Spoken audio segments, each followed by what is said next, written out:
ભલે હજારો કૌરવ હતા પણ ધર્મ સત્ય હતો તો ધર્મનો વિજય થયો, પાંડવનો વિજય થયો, કૌરવનો વિજય ન થયો.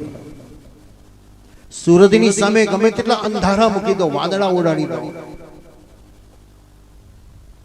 પણ અંધારું થાય તો જવાડું રહે. અને રાત્રે કેવું અંધારું થઈ જાય છે. આપણે કશું ઓડાડવા ના ગયા તો અંધારું થઈ ગયું. એ સાયન્સની જરૂર છે. સૂર્ય ફર્યો, પૃથ્વી ફરી તો આપણને પડછાયો દેખાયો એટલે અંધારું આવી ગયું. સૂર્યનો પ્રકાશ બંધ થયો એટલે ચંદ્ર દેખાવા લાગ્યો. તો સત્યના શરણમાં દોડો, સત્યના શરણમાં. સત્યમ બ્રુયા, સત્યમ વદો, ધર્મમ ચલો. પણ આપણે બધાએ ડુપ્લિકેટ સર્જરી કરી દીધી ને. અધર્મમ ચલો, અસત્યમ વદો.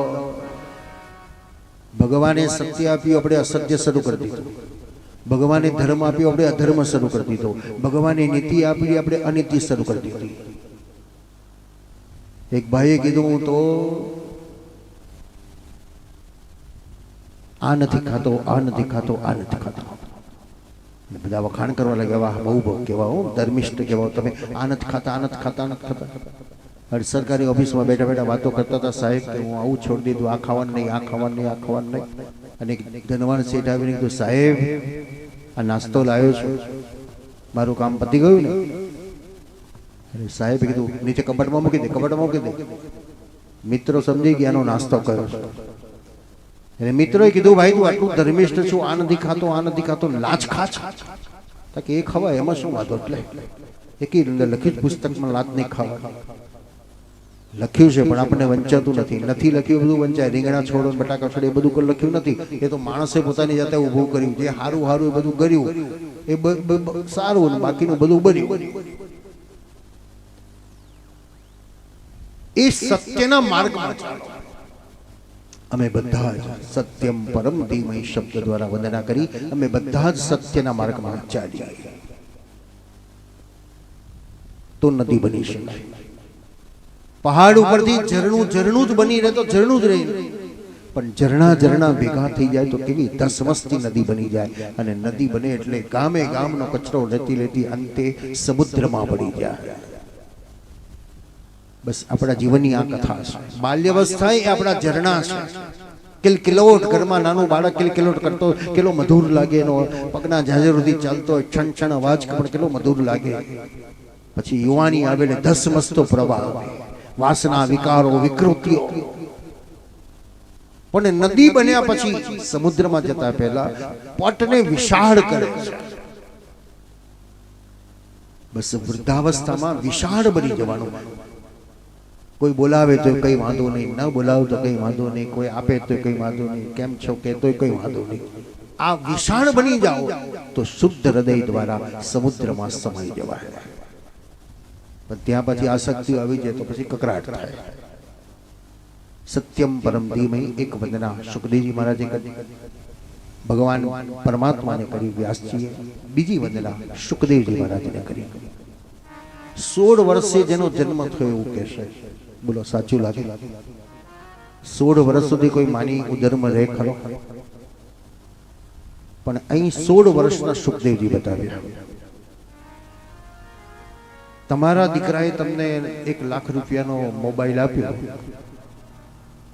અને મોબાઈલ આપીને દીકરો જતો રહ્યો. તમે રમકડું હાથમાં લઈને આમ ઊંધું છતું આંગળીઓ ફેરવ કરો પણ કશું દેખાય નહીં, કારણ કે શું આવડતું નથી ફેરવતું. આજની આ દશા છે. છોકરાઓ મા બાપને ફોન આપે છે પણ મા બાપને કંઈ કરતા આવડતું નથી, એટલે ખાલી સાંભળો, હાલો, હેલાવ કર્યા કરે બસ. પણ ઘરમાં નાનો છોકરો હોય ને આવું રમકડું જુએ એટલે પછી દાદા કોને આપ્યું? તારા પપ્પાએ આપ્યું. જો ને બેટા શું છે આ? અને પછી તો એ ફટફટ વોટ્સઅપ કરે ને ફેસબુક કરે ને ટ્વિટર કરે ને યુટ્યુબ કરી આપે. હું બેટા બધું તને આવડે છે? આપણા કરતા મોટું કોણ કહેવાય? ઉંમરમાં ભલે આપણે છે પણ જ્ઞાન અને બુદ્ધિમાં એ દીકરો મોટો કહેવાય. એમ સુખદેવજી મહારાજને જે 16 વર્ષે જ્ઞાન પ્રાપ્ત થાય એ જન્મતાની સાથે જ્ઞાન પ્રાપ્ત થયું એટલે 16 વર્ષનો બતાવ્યો. યમ પ્રવજંતમનુપેતમ પ્રેત કૃત્યમ દ્વૈપાયનો વિરહકાતરયાર્ચુહા પુત્રેતિ તન્મ मनतया तरवो विनेदो स्तम सर्वभूत हृदय मुनिमानतोस्मि।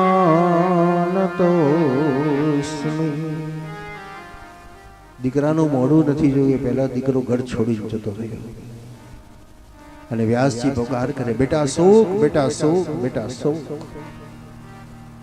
કોને ખબર છે? શંકરાચાર્ય તેથી કે છે, નમે માતા નમે પિતા નમે બંધુ નમે સખા ચિદાનંદ રૂપમ શિવોહમ શિવોહમ. બાળકને ક્યાં ખબર છે તારા પપ્પા કોણ ને મમ્મી કોણ? એ તો આપણે જઈએ એની જગાડી અને છોકરાને થાય આટલો મોટો પહાડ કોણ આવ્યો છે એટલે ફરતી ફરતી નજર આપણી પર આવી જાય એટલે આપણે પાછા ખુશ થઈ, જો મારો છોકરો મને ઓળખી ગયો. અને મમ્મી પાછી કે, જો તારા પપ્પા આવ્યા, તારા પપ્પા. એને ક્યાં ખબર છે મારો બાપ કોણ ને મારી મા કોણ? એ તો બ્રહ્મ સ્વરૂપ છે.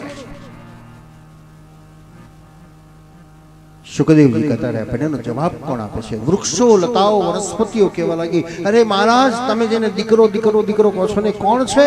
સ્તમ સર્વભૂત હૃદય મુનિમાનતોસ્મિ. એ તો બધાના હૃદયમાં રહેલા પરમાત્મા છે. અમે એને વંદના કરીએ છીએ. વૃક્ષો લતાઓએ વંદન કર્યા છે. શ્રીમદ ભાગવત રિમોટ કંટ્રોલ છે. આજકાલ વિજ્ઞાન આપણને ઘરમાં બેઠા બેઠા દરવાજા ખોલવાનું બંધ કરવાનું, ટીવી ચાલુ કરવાનું બંધ કરવાનું શીખવાડે છે. એમ શ્રીમદ ભાગવત એક રિમોટ કંટ્રોલ બતાવ્યું. દૂર ગયેલી વસ્તુ નજીક કેવી રીતે લાવી શકાય, અવગતે ગયેલાને સદગતિ કેવી રીતે આપી શકાય, ભૂલેલાને જાગૃત કેવી રીતે કરી શકાય, એ રિમોટ શ્રીમદ ભાગવત આપે છે. વ્યાસજી વિચાર કર્યો, મારા દીકરાને જંગલમાંથી પાછો કેવી રીતે બોલાવો? બળથી વાપરાય નહીં. તો વ્યાસજીએ પોતાના દીકરાઓને કીધું, વિદ્યાર્થીઓને કીધું, જાઓ તમે જંગલમાં અને શ્રીમદ ભાગવતના શ્લોકોનું ગાન કરો. સુખદેવજી મહારાજ નિરાકારમાં માંડનાર છે, સમાધિમાં બેસનાર છે. અને સુખદેવજી જ્યાં સમાધિમાં બેસવા જાય છે અને વિદ્યાર્થીઓ જંગલમાં લાકડા વીણતા વીણતા પહેલો શ્રીમદ ભાગવતનો શ્લોક સાંભળ્યો. બરહા પીડમ નટવર વપુ કર્ણયો કર્ણિકાર બિબલદ વાસ કનક કપિશમ વૈજયંતીમ ચ માલા રંધ્રાન વેણો હૃદય શુધયા પૂરયન ગોપવૃંદે વૃંદારણ્યમ પ્રવિશદગિરી સ્વપદે રમણીયમ અંકિતમ ઇતિ વૃંદા. પહેલો શ્લોક સુખદેવજી મહારાજના કાનમાં ગયો. વૃંદારણ્યમ સ્વપદ રમણમ. આ શ્લોક કાનમાં જતાની સાથે સુખદેવજીને બાલકૃષ્ણના દર્શન થઈ ગયા. કેટલો સુંદર છે, કેવો પ્રેમાળ છે. હું લાલાની સેવા કરું. આપણને બધાની ઈચ્છા તો થાય કનૈયો મારી ઘર પધરાવું, ઠાકોરજી પધરાવું, પણ આપણા પાસે જવાબો તૈયાર હોય છે. હજુ છોકરા નાના નાના છે, બહુને કંઈ ખબર ના પડે, હજુ વાર છે, પછી પધરાઈશું, પછી પધરાઈશું, બધું સચવાય નહીં. સુખદેવજીએ બાળ સ્વરૂપને જોતાની સાથે હૃદયમાં ભાવ જાગ્યો, હું લાલાની સેવા કરું. પણ પ્રશ્નો થયા, લાલાને તો માખણ જોઈએ, સોના ચાંદી જોઈએ, આ બધું ક્યાં છે આપણી પાસે? અહીં જગતને પ્રમાણ બતાવ્યું છે કે ભગવાનને શું જોઈએ છે. અને આપણે બધા એમ કે ભગવાનને 500 કિલોનો સોનાનો હાર પહેરાવો, 500 કિલોના હીરાના પથ્થરા પહેરાવો, 500 કિલોની ચાંદીના ઈંડોળા ઝુલાવો. ભગવાન કે બધું ઠીક છે, આપો તો ઠીક, બાકી કોઈ જરૂર નથી મારે. મને તમારા હૃદયના પારણામાં ઝુલાવો ને તો પણ મને આનંદ છે. તમારા શરીરરૂપી મંદિરમાં મને પધરાવો ને તો પણ મને બહુ આનંદ છે.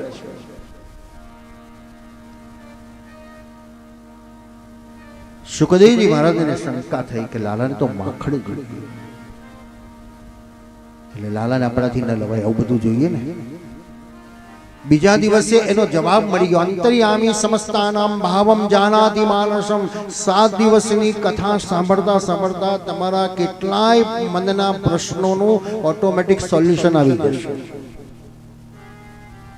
જવાબ નતો મળતો, કોઈને પૂછી શકતા નતા, કોઈ બતાવતું નતું. પણ અહીં 7 દિવસમાં એવી ને એવી કોઈ પ્રસંગો આવી જશે, એવી કોઈ શબ્દો આવી જશે અને તમારા મનના સોલ્યુશન ઓટોમેટિક નીકળી જશે. સુખદેવજી મહારાજને શંકા થઈ અને બીજા દિવસે એનું સોલ્યુશન મળી ગયું. વિદ્યાર્થીઓ રોજના નિયમ પ્રમાણે સમિધો વીણતા વીણતા શ્લોકનું ગાન કરે અને સુખદેવજીના કાનમાં અવાજ થડાયો, અહો બકીયમ સ્તનકાળકૂટમ. અરે ભગવાન તો કેટલો બધો દયાળુ છે. પૂતના માસીએ વિષપાન પીવડાવ્યું તો ભગવાન વિષ પી ગયા છે દુનિયામાં આવો કોઈ કે કોઈ ઝેર પીવડાવો ને ઝેર પી જાય? કલિકાલમાં મીરાને ઝેર પીવડાવવા માટે રાણાએ મીરાને વિષ મોકલ્યું. દાસીઓએ કીધું મીરા પીસ નહીં, આ ઝેર છે, ઝેર છે. પણ मीराए तो કીધું, अरे मैंने तो अभी सुना है भगवान द्वारिकाधीश का चरणामृत आया है. और मीरा चरणामृत मानकर पी गई तो विषपान किसने किया? वो द्वारिकाधीश ने विषपान कर लिया और मीरा को अमृत पान करा दिया. बस આ એક અનુભવ કરવો હોય તો તમે બધા કરો. કરવાની જરૂર છે. કોણે રસોઈ બનાવી એ ઝંઝટ કરવાની જરૂર નથી, કેવી રીતે બની એ ઝંઝટ કરવાની જરૂર નથી. પણ એ બધાને એક મશીનમાં મૂકી દો. એ મશીન વિજ્ઞાન નહીં શોધે. તમે વોટર ફિલ્ટર મશીન વિજ્ઞાને શોધ્યું, પણ અન્ન ફિલ્ટર કરવાનું વિજ્ઞાન પાસે કોઈ મશીન નથી. એ પછી સાયન્સ લેબોરેટરીમાં જવા દેવું પડે ને વર્ષો વીતી જાય ને ત્યાં સુધી ભૂખ્યા મરી રહેવું પડે. પણ એક રીઝન શાસ્ત્ર જે બતાવે છે કે તમારી સન્મુખ જે ભોજનની થાળી આવી છે એ થાળીમાં ભોજન લેતા પહેલા 1 સેકન્ડ માટે પણ તમે ઈશ્વરને યાદ કરી લો.